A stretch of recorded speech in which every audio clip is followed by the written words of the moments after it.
Сәлем достар, сіздермен мен Айзада. Бүгін мен сіздерге бір жасағаннан ақ керемет шығатын чебурекейдің рецептісімен бөлісемін. Міндетті түрде менімен бірге болып комментарий қалдыруды ұмытпаңыздар. Бізге қажетті заттарымыз ұн, разрыхитель, тұз, сары май және де су қажет. Ыдысымызға ұнымызды салып алып, үстінен тұзымызды сеуіп, ерітілген сары майымызды саламыз.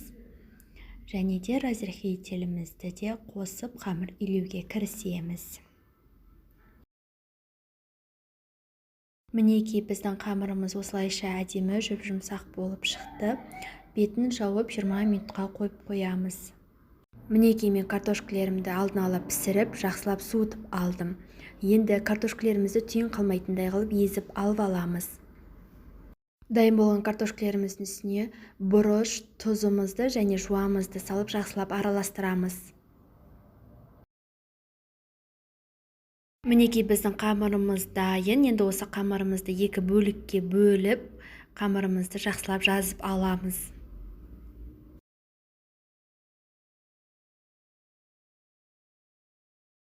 Қамырларымызды өте жұқада емес және де өте қалыңда емес етіп жазып аламыз.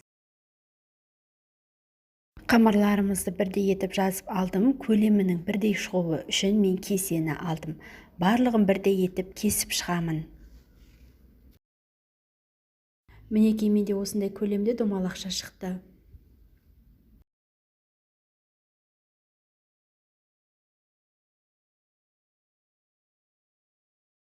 Дайын болған домалақшаларымның үстіне подливтарын салып, аузын жауып, шеттерін вилкамен осылайша етіп жауып шығамыз.